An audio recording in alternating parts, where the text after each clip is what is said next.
no ar, pela TV CPAD, o programa Teologia em Foco. A paz do Senhor a você, internauta.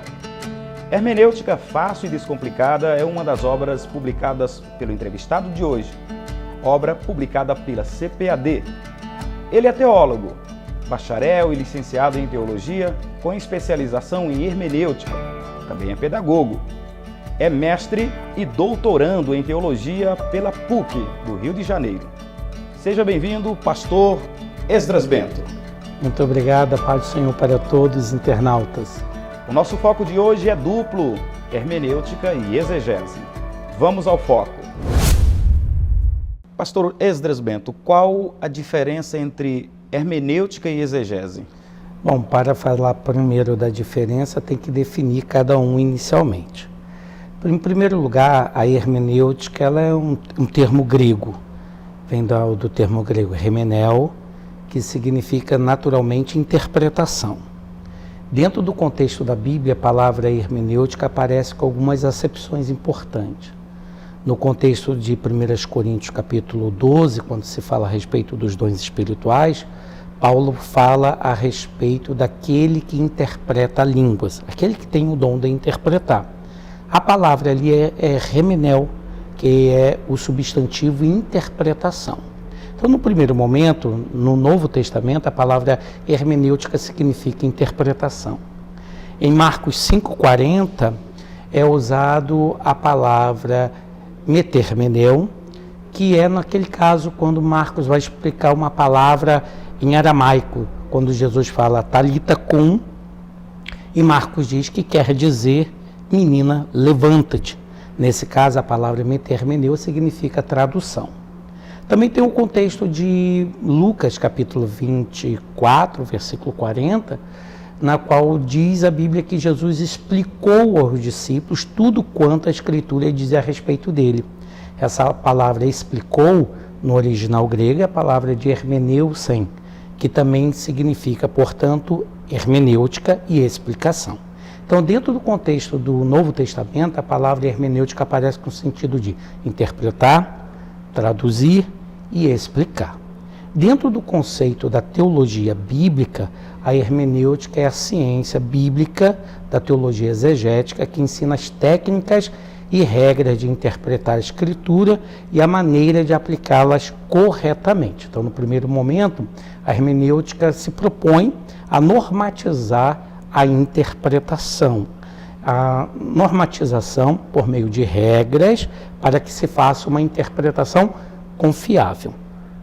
Quando se fala da exegese, nós temos, portanto, um outro termo. Nós temos a preposição grega ex, que indica o movimento de dentro para fora, e o verbo regelmai, que significa eu conduzo. Então, exegese literalmente significaria eu conduzo para fora. Dentro do contexto do Novo Testamento, a palavra exegesis, ela quer dizer contar, narrar, descrever.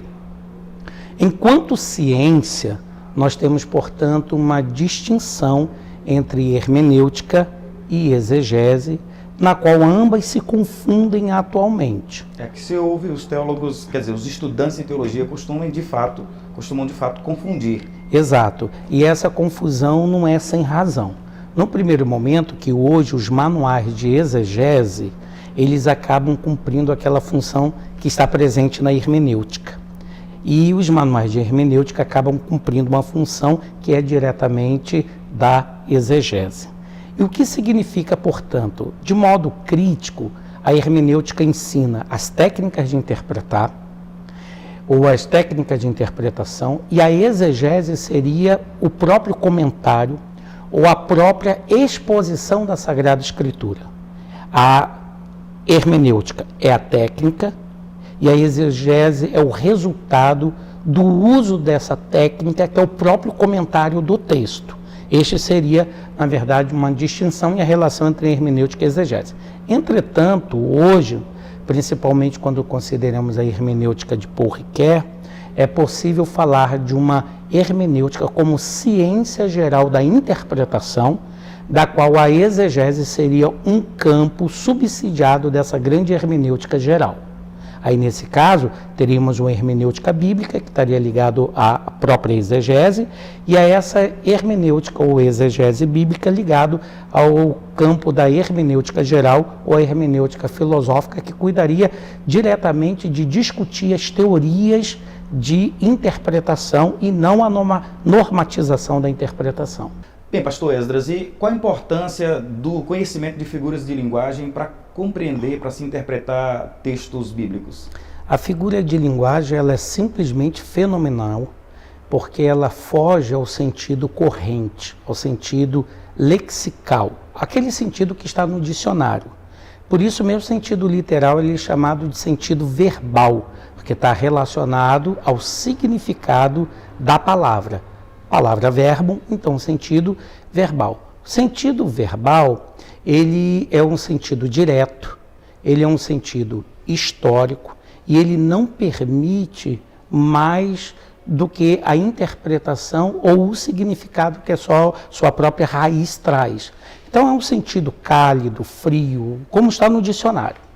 No entanto, a linguagem ela é dinâmica e nesse processo da dinâmica da linguagem entra justamente o conceito da figura de linguagem, que ela tem uma estética dentro da língua que embeleza a fala e o texto, mas que ao mesmo tempo também um sentido translado e também enigmático. Por exemplo, a Bíblia diz o seguinte: o justo florescerá como a palmeira, crescerá como cedro no Líbano.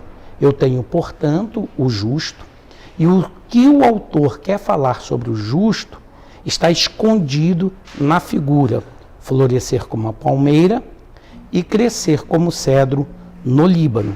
O objetivo do autor, na verdade, é por meio dessa forma bela de falar a respeito do justo, trabalhar a nossa imaginação, trabalhar o nosso raciocínio. É como se ele estivesse brincando com a mente do leitor a respeito do significado daquilo que ele pretende dizer. Então esse sentido, ele é um sentido muito vivo. O Paul Ricoeur chamava isso daí de sentido equívoco. Não equívoco no sentido que leva ao engano, mas no sentido da polimorfia dos sentidos que pode ter. Quando, por exemplo, Jesus diz assim, dizei a Herodes aquela raposa.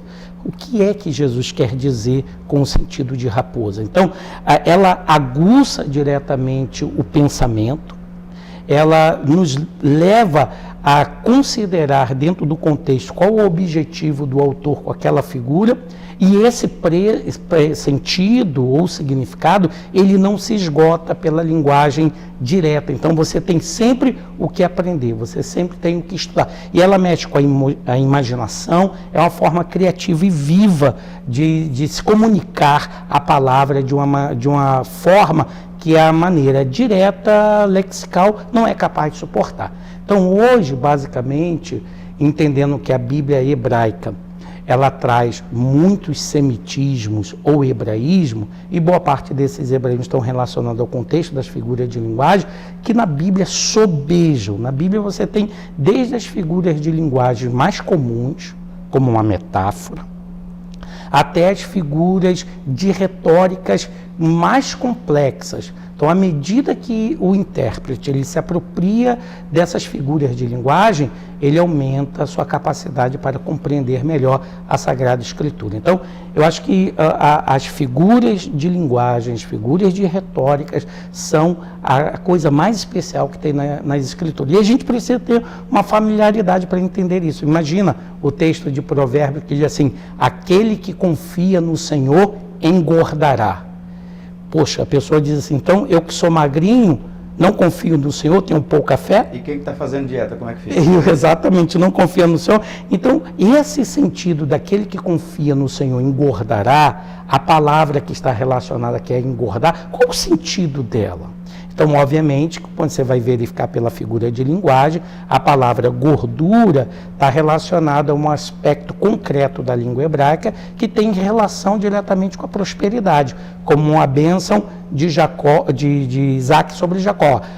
A tua habitação será nos lugares gordurosos da terra.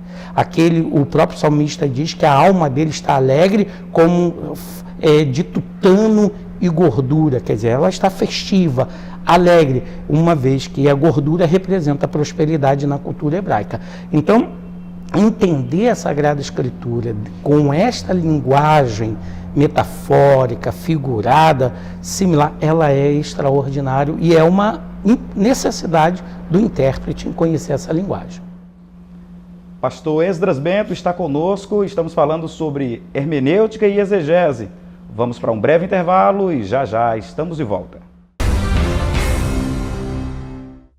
Os pentecostais proclamam um Deus que é próximo, um Deus cujo poder pode e deve ser experimentado aqui e agora. Biblicamente embasado, historicamente preciso, teologicamente consistente.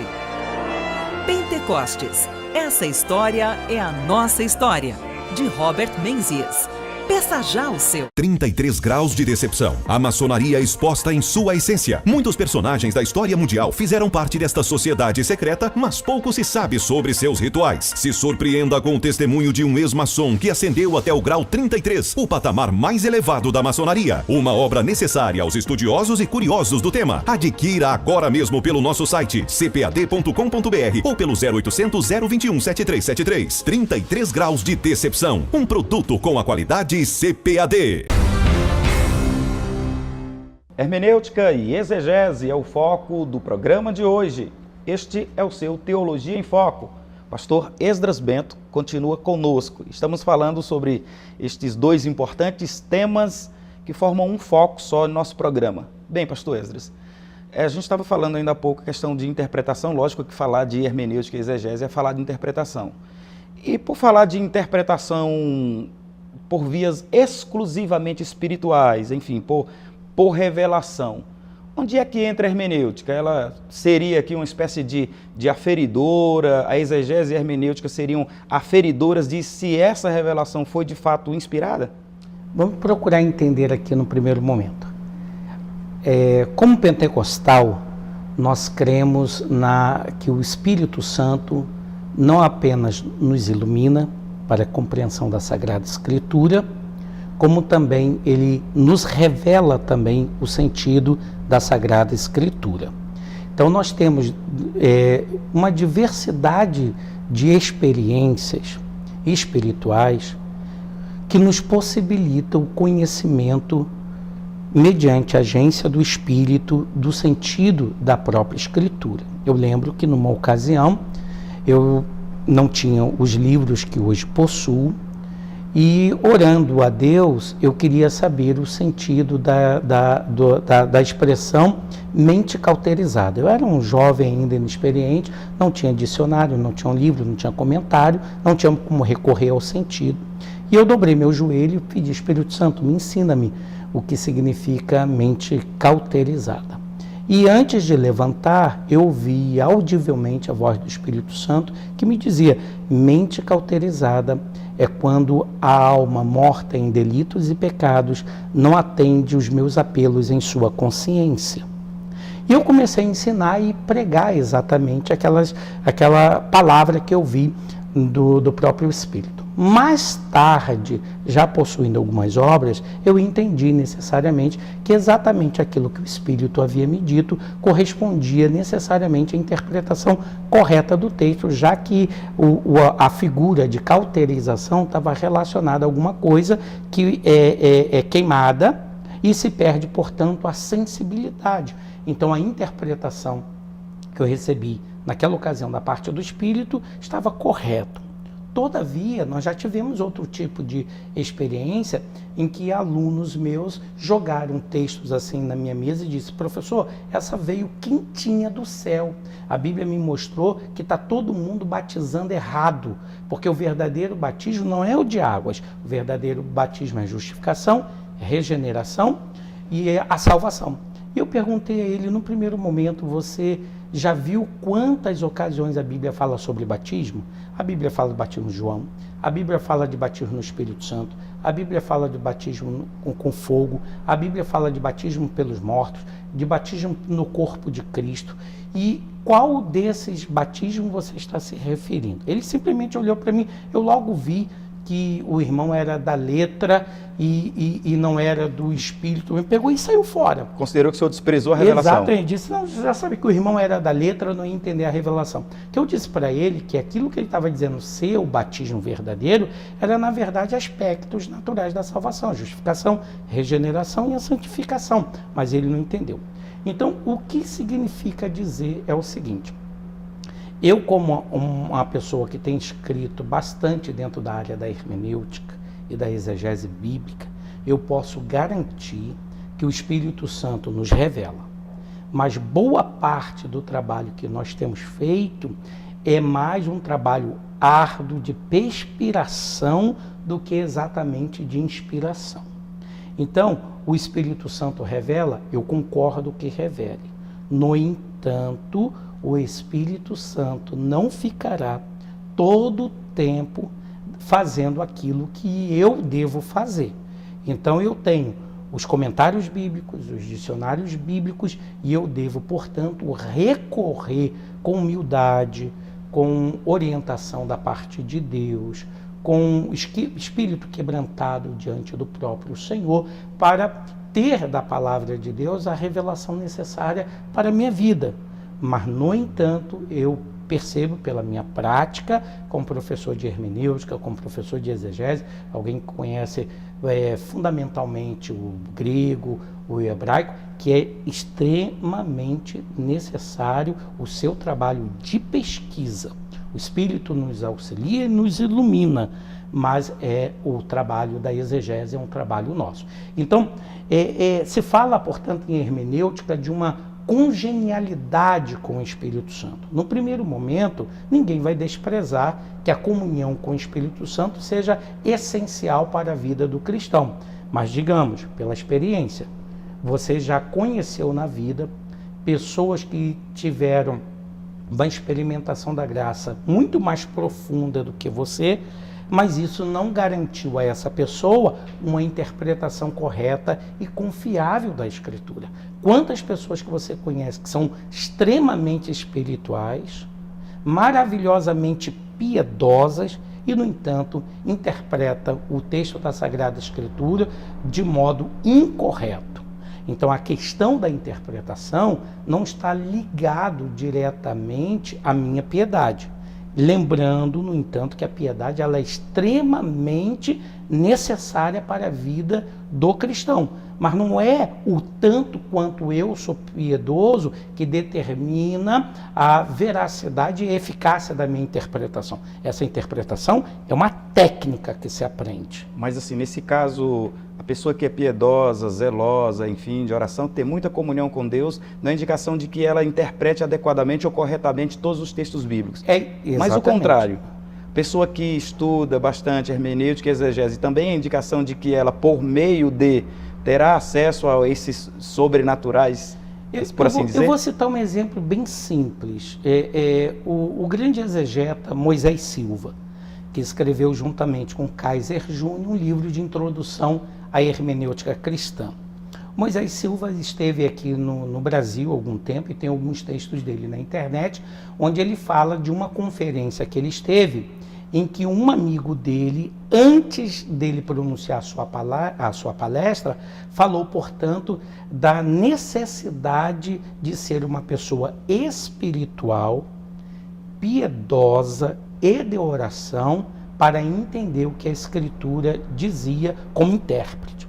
Depois, Moisés Silva veio reforçando a ideia, por exemplo, de que a espiritualidade é importante, a piedade é necessária, e o próprio Moisés Silva chega a dizer: nenhum cristão em sã consciência ia dispensar essas virtudes teologais para a vida.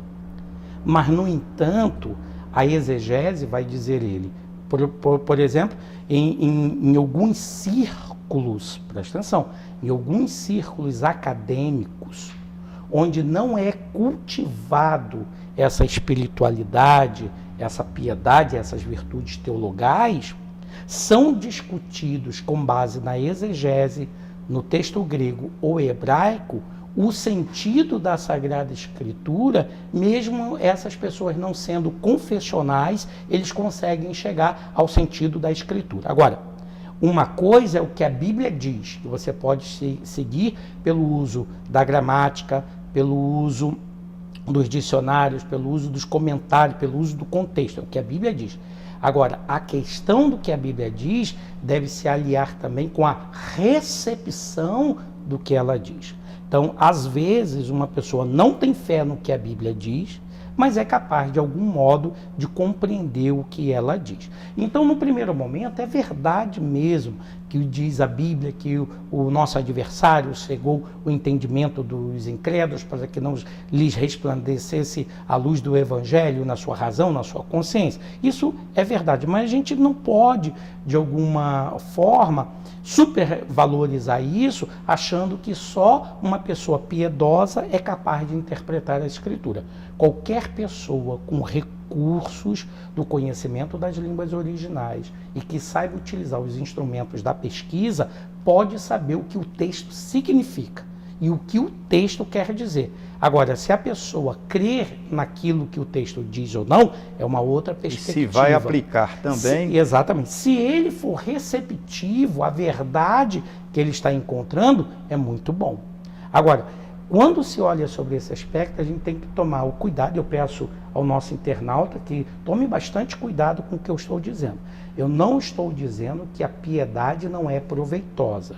Estou querendo apenas afirmar que somente a piedade não garante uma interpretação correta da Escritura. Não é só o fato de eu ser um cristão espiritual que jejua, que ora muito, que eu sou, por isso mesmo, o intérprete infalível da Escritura. Não, eu tenho que... A hermenêutica e a exegese, elas são metodologias. Você tem que apreender essas ferramentas para chegar ao sentido correto do texto. Só para fechar, lembra que os fariseus, eles tinham toda a capacidade intelectual formada dentro do judaísmo. A multidão, formada por camponeses e pobres, não tinha a capacidade intelectual de formação como os fariseus possuíam. E quando Jesus falava em parábola, o que Jesus disse? Abrirei a minha boca em parábolas, falarei coisas ocultas desde a fundação do mundo, e aqueles que têm olhos não vejam, vendo não vejam, e ouvidos ouçam e não entenda. Mas, no entanto, os pobres e camponeses compreendiam. Por que os pobres e camponeses compreendiam melhor do que os fariseus? A questão que está no foco é que o reino de Deus era mais facilmente compreendido, não tanto pela capacidade intelectual do indivíduo, mas pela recepção à mensagem de Jesus e a abertura da pessoa ao reino de Deus. Então acaba que a recepção às palavras de Jesus, a aceitação do reino de Deus se torna, portanto, um lugar de sentido e um lugar de interpretação. O fariseu tem capacidade intelectual para entender, mas não entende porque ele está fechado à mensagem do reino. O pobre não tem, e camponês não tinha toda a intelectualidade e ferramentas e instrumentos para entender o que Jesus Cristo estava dizendo, mas entendia por causa da abertura à mensagem do reino. Então, dentro do conjunto do Novo Testamento, nós entendemos que a abertura à palavra de Jesus, a recepção do reino de Deus por meio da fé, é um lugar de sentido e de compreensão à Sagrada Escritura. Bem, internauta, você está vendo que a entrevista de hoje está rendendo bastante, né? Tem muito ainda que nós conversarmos com o pastor Esdras Bento, mas você vai ter um pouco mais dessa conversa após mais um intervalo. Já já estamos de volta.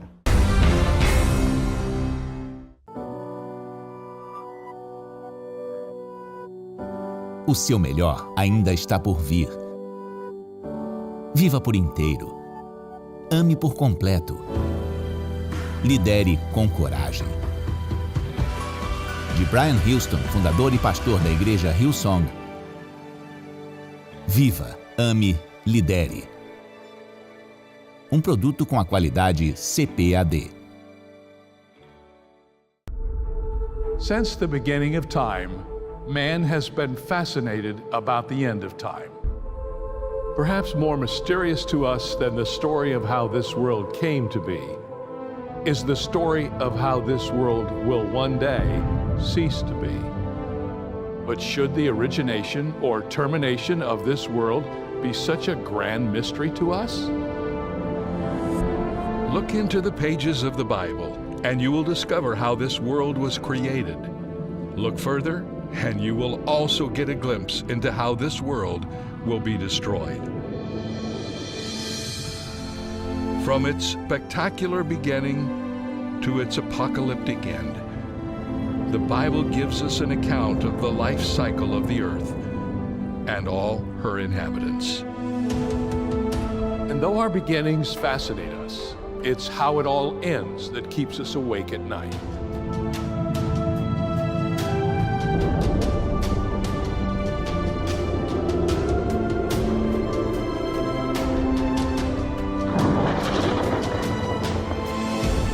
What if I told you that the story of the end is not one that has to be feared? In fact, you could actually look forward with great anticipation to the end of this world that will usher in a new day, a new earth, and a new life. So what does this story look like? How does it read? Travel through the Bible to its last book, the book of Revelation, and we find this riveting story in brilliant detail, played out through the lives of some intriguing characters cast in pivotal roles in the end times drama. Their actions jump from the pages. Their voices cry out to us from the future, and their lives give us pause, yet hope. So, through whose lives is the story of the end of this world told? The agents of the apocalypse.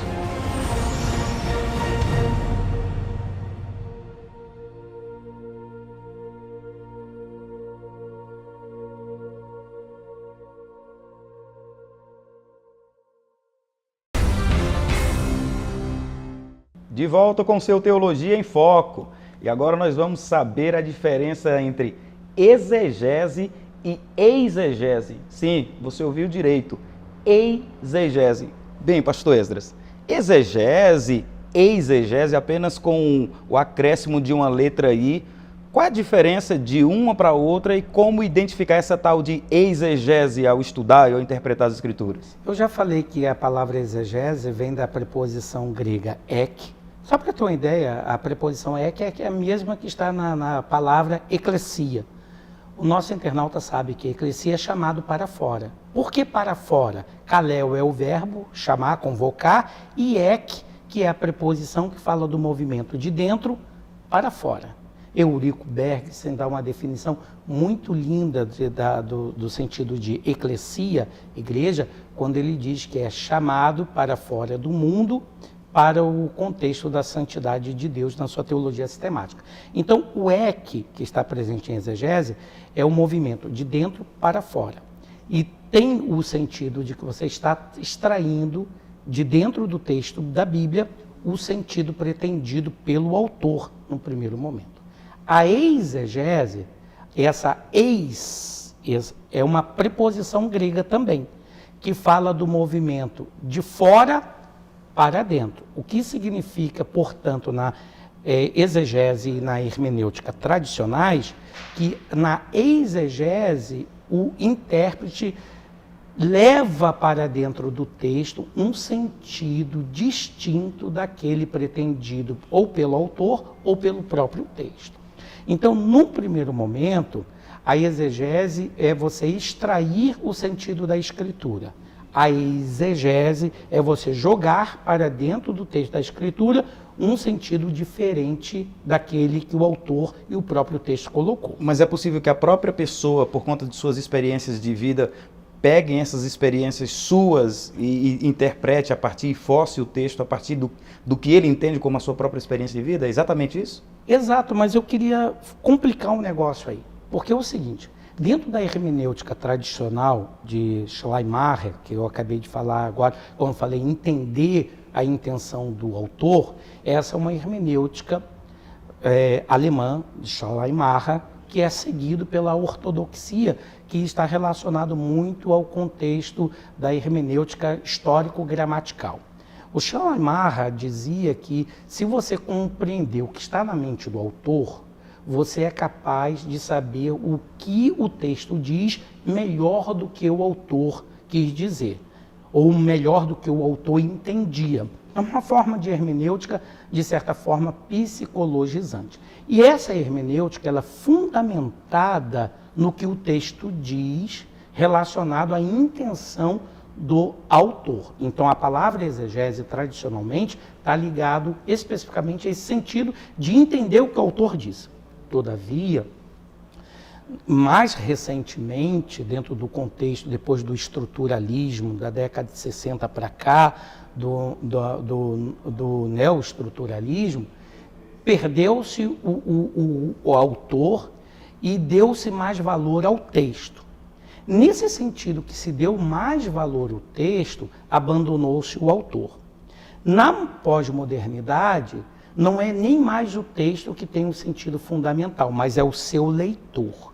Então, atualmente, dentro dos círculos, principalmente riquerianos, por exemplo, a palavra exegese é uma palavra positiva.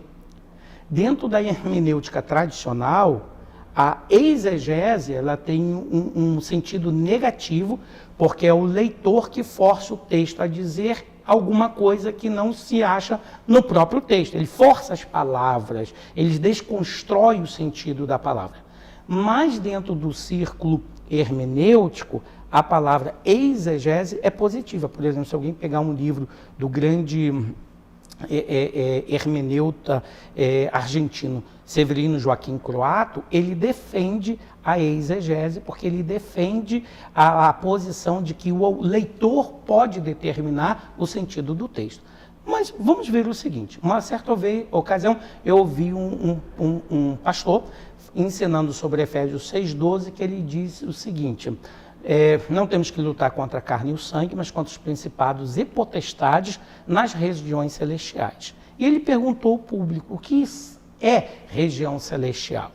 E aí ele deu um sorriso, como algo enigmático fosse ser revelado, e disse, o que é que você tem de mais celestial? É o seu coração. Regiões celestiais é o coração do crente. Perceba só, dentro da exegese, aquela que privilegia o leitor como lugar de sentido e de interpretação, a exegese estaria correta e essa interpretação estaria correta, porque é o sentido que teve para o leitor. Mas na exegese tradicional está completamente equivocada, porque, em primeiro lugar, Efésios 6,12, qual é o trabalho da exegese nesse caso? Efésios 6,12, regiões celestiais. É apenas a palavra grega uranos, que significa céu. Quando você olha para a epístola de Paulo aos Efésios, pelo menos a expressão uranos, traduzida com regiões celestiais, aparece em 1,3. Bendito Deus e Pai nosso Senhor Jesus Cristo, que nos abençoou com toda sorte de bênção nas regiões celestiais. Então, regiões celestiais é o local onde o crente é abençoado com Cristo. Efésios 2,6 diz claramente que Jesus Cristo ressuscitou e assentou-se à destra de Deus nas regiões celestiais. Então, é o local onde Cristo está sentado à direita de Deus. Em 3,10 diz que a igreja multiforme sabedoria de Deus, apresentado os principados potestades nas regiões celestiais. Então, na verdade, não pode, dentro do sentido que o pregador quis dar, de que região celestial é o coração, esse sentido, por mais que a exegese moderna considerasse correto, mas não foi esse, naturalmente, o sentido do texto tanto em Efésios 6,12, como também no sentido do texto, como apresenta na Epístola aos Efésios. Então, regiões celestiais trata-se, portanto, de locais da existência espiritual. Claro que tem um contexto da cidade de Éfeso, o contexto das religiões de mistério, dentro lá do livro de Colossenses, que nos falam que a concepção do pessoal de Éfeso e de Colossos, por exemplo, era que o mundo era habitado por uma variedade de espíritos e existia, portanto, dimensões de existência espiritual. O foco desse texto, portanto, é que o crente está numa região na qual o próprio Deus habita. Os anjos os anjos bons vêm logo numa segunda dimensão e os principados e potestades da maldade estão numa região muito mais afastada. Paulo queria dizer isso por meio da revelação, que esse que está aqui, esses principados e potestades, não tem como afetar o crente aqui no núcleo onde o próprio Deus está. Querendo afirmar necessariamente, com aquele texto que ele diz lá em Efésios, que ele nos transportou do reino das trevas para o reino do seu amor, do filho do seu amor. Essa palavra transportar que aparece, Paulo está querendo dizer o seguinte, que nós fomos arrebatados, tomados de força da nossa condição de influenciado por essas potestades e principados. Então, esse principado e potestade tinham poder sobre a pessoa, e agora, portanto, nós fomos transportados para o reino do seu amor. Nós estamos num lugar oculto com o próprio Deus, que os principados e potestades não têm mais condição de nos atacar. Então, num primeiro momento, essa ideia das regiões celestiais é uma ideia paulina que representa não apenas a nossa segurança salvífica, como também a nossa proteção. Crente não tem que ter medo absolutamente de principados e potestades, porque ele não está sob o domínio deles. Que eles dominam sobre esses principados e potestades da maldade, eles dominam sobre uma região que é inferior àquela região onde o crente está, que é a direita de Deus. O senhor falou aí, deu alguns exemplos durante toda essa nossa entrevista, primeiro bloco, segundo bloco, enfim, e agora também vamos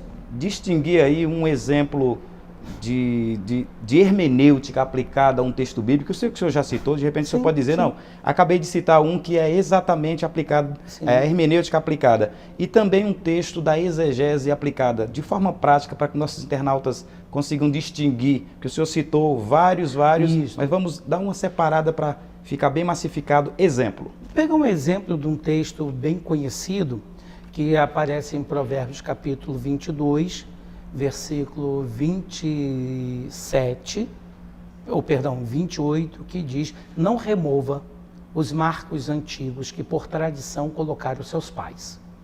Hermenêutica. Identificar a palavra-chave, a palavra marco. Não remova o quê? O marco. Quem colocou o marco? Vossos pais. Então, na verdade, a palavra marco, ele é o núcleo do próprio texto, porque todos os restantes são palavras satélite que convergem para dar o sentido de marco.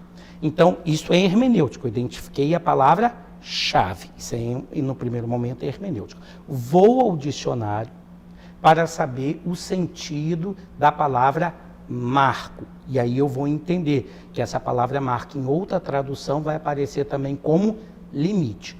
O dicionário vai me dar como opção que marco era uma estaca ou então uma pedra onde estavam inscritos a delimitação ou a extensão daquele terreno. Tudo isso aqui ainda está dentro do campo da hermenêutica. Vou pegar esse texto, vou ler em 3 traduções diferentes. Se eu não tenho condições de ler em hebraico, eu leio em 3 traduções diferentes. Consigno uma tradução literal modificada, e eu diria assim, por exemplo, uma tradução literal modificada como a Bíblia King James Fiel, de 1611. Pego a Almeida Revista e Corrigida e pego também uma NVI. Essas 3 traduções, elas têm metodologias diferentes. Consequentemente, elas vão me dar possibilidade diferente na tradução daquela palavra e na interpretação desse texto. A NVI, ela vai acrescentar uma frase dentro desse texto, porque a proposta da tradução da NVI está ligada diretamente, em alguns momentos, não traduzir o texto literal, mas em alguns momentos traduzir a mensagem. Então a NVI acrescenta mais uma expressão ali. Quando você olha sobre esse lado, nós estamos fazendo um trabalho de hermenêutica. Eu li o texto, identifiquei a palavra-chave, fui ao dicionário saber o significado de Marco, conferi em 3 versões diferentes. Agora, eu pego uma concordância bíblica para verificar outros usos da palavra Marco. Numa concordância bíblica, a palavra Marco vai aparecer, no primeiro lugar, com sentido de fronteira, no caso de limite entre uma terra e outra. Mas o sentido de Provérbios 22 não é de fronteira, é de marco como sinal, de alguma coisa que está marcando um determinado momento. Então vou descartando as palavras que não têm a ver com o sentido que está ali. Isso se chama, portanto, de concordância verbal e concordância real. Concordância verbal é aquela que rola apenas palavras. E a concordância real é aquela que rola ideias. Aquelas notas de referências das nossas Bíblias, elas geralmente são concordâncias reais. Se o internauta pegar em Provérbios 22, 27, na concordância real que aparece lá na sua Bíblia, eles vão remontar para Deuteronômio 19. Deuteronômio 19 vai aparecer a seguinte expressão: não remova os marcos antigos que por tradição colocaram os vossos pais. Aí agora eu tiro um texto que é um provérbio de sabedoria e coloco dentro do macro contexto, que é o quê? O livro de Deuteronômio. No livro de Deuteronômio eu tenho, portanto, o contexto em que aquela palavra ou que aquela ordem foi dada. O povo está para atravessar o Jordão, Moisés recapitula a lei, e ao recapitular a lei, ele ordena que quando fosse dividir a terra, quando o povo adentrasse, cada um, portanto, deveria respeitar os limites do terreno que fora dado a cada um deles, que está lá no livro de Números. Então, isso tudo é o quê? Hermenêutica. Até agora é hermenêutica. Tudo isso é hermenêutica, porque eu estou usando todas as ferramentas necessárias para poder compreender a palavra-chave. Estou usando os recursos de dicionário, de comentário, de versão da Bíblia, tirando o texto que está sem contexto em Provérbio, que é o versículo 27 e o 29 não diz nada a respeito do versículo que eu estou lendo, não tem relação, então tudo isso são ferramentas e instrumentos que eu aprendo dentro da hermenêutica, mas até agora eu não apliquei o texto. Eu estou apenas fazendo um inventário do qual é a palavra-chave, do significado da palavra-chave. Para isso eu usei dicionário, para isso eu usei comentário bíblico. Tudo isso é hermenêutica. A exegese seria a exposição para a comunidade da fé. E na exegese eu não preciso dizer esse caminho que eu fiz anteriormente dos recursos que usei. Eu apenas o quê? Comunico, exponho, narro, comento o texto. Esse comentário, necessária e tecnicamente, é a exegese. Então, a exegese não são os instrumentos da interpretação. A exegese, literalmente, é a própria exposição e narrativa do próprio texto. A explicação do texto é a exegese. A hermenêutica é as ferramentas que eu uso para entender o texto. Então, no primeiro momento, vem a compreensão. A hermenêutica atua onde? Para compreender mais. Se você compreender mais, vai dizer por Ricoeur, você vai explicar melhor. A explicação está ligada diretamente com a narração. A compreensão está ligada com os elementos cognitivos das ferramentas que você utiliza para compreender. Mas a explicação, ela é narrativa. Então, a exegese é essa narração propriamente. E a aplicação? Aí que vem o sentido. Como é que se aplica, então, não remova os marcos antigos que por tradição colocaram seus pais? A exegese vai dar conta da aplicação. O texto, portanto, está falando de justiça social. Remover o marco é roubar a propriedade do outro.